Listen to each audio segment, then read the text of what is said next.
This episode of GCT TV brought to you by Night Force Optics,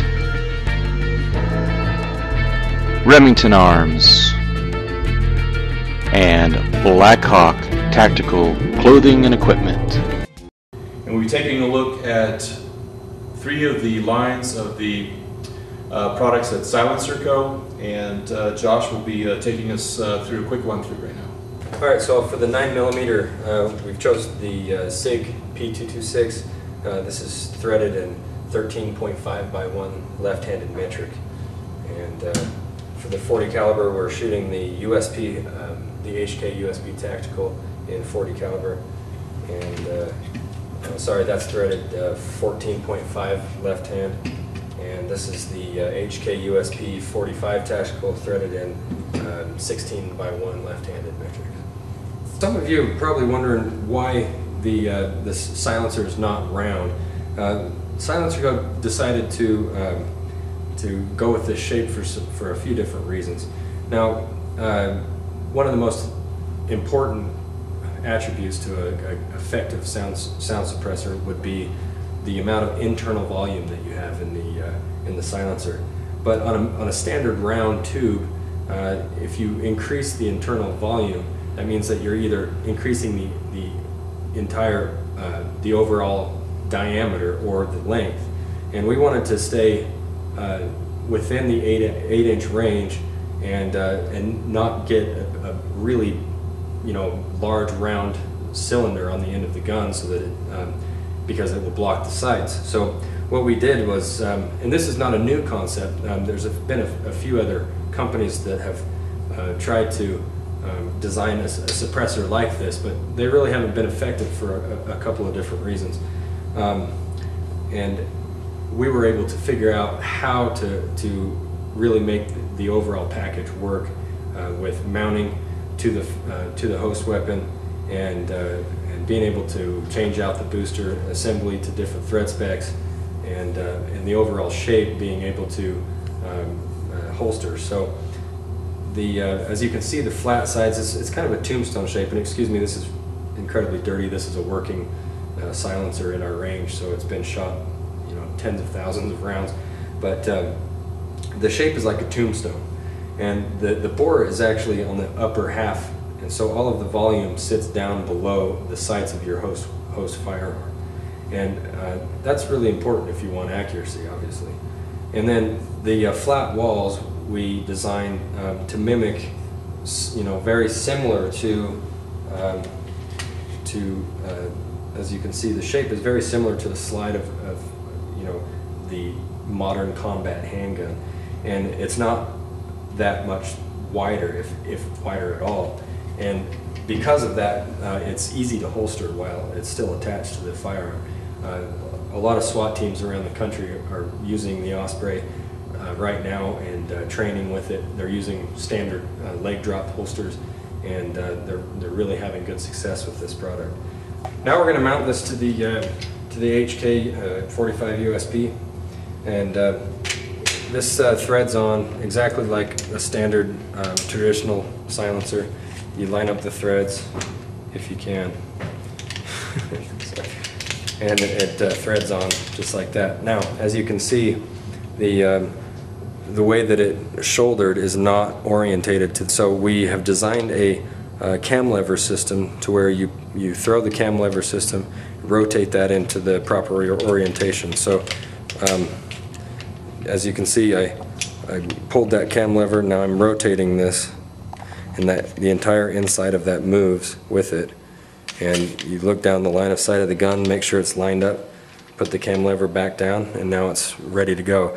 It's now indexed to this gun.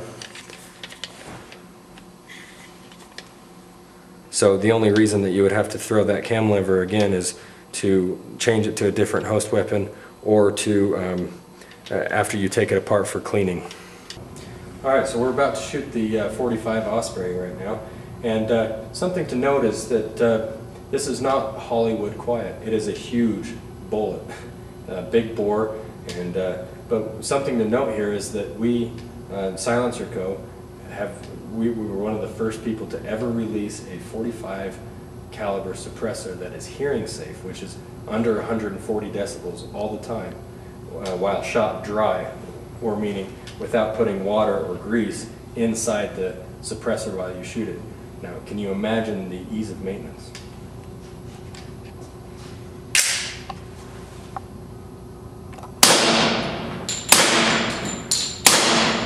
If you want to make it that Hollywood sound quiet, you can shoot this wet as well. Now, water is ultimately the quietest thing to put inside the Osprey, and 5 cc's is all you need, which is basically a teaspoon. This is wire pulling gel, and the benefits of wire pulling gel, although it's not as quiet as water, is that it doesn't run out. If you put it in there, it's thick enough to where it won't run out into your holster or whatever, so you can carry it around if you're doing a little handgun hunting or whatever, and you won't have to worry about it leaking out. So that's kind of why we use wire pulling gel. So what you do is you put that actually in, and you don't need to do much, but you put that in the blast chamber, and I always put a little bit in the end, and that's about like a tablespoon of gel in there, so it's not all that much at all, and then we're ready to rock and roll. Just heard it dry, now we're going to shoot it wet.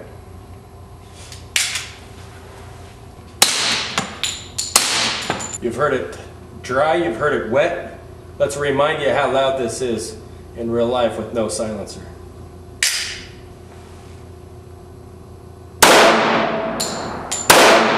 Something that's unique about our product, like I mentioned before, was that you can purchase a larger caliber Osprey and shoot sub-calibers through it. So a 45 Osprey you can shoot a 40 Smith & Wesson or a 9mm through the 45, or on a 40 you can shoot 9mm through it. So it's a good multi-caliber purpose. Now I'm going to show you how to switch out the piston again to shoot shoot the 9mm through the 40 Osprey. So just for the sake of time, I'm just going to take this booster out and put it in there. So again, you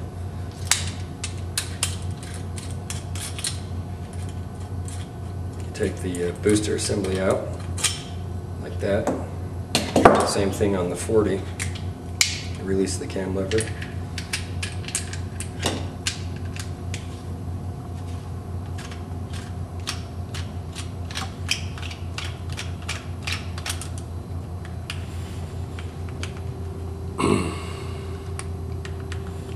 A lot of carbon buildup, so that's actually why we have these fanned edges there, the sprocket type of thing, so that as you twist it, it breaks up the carbon and you can remove it easier. So I showed you before that to switch the piston out, for the sake of time, I'm just going to actually swap the piston and put the 13.5x1 left-handed metric piston with the assembly in the 40 caliber Osprey.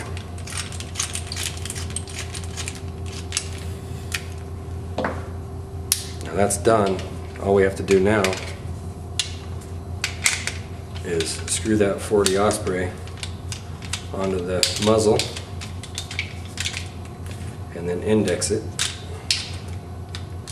Now we're ready to fire.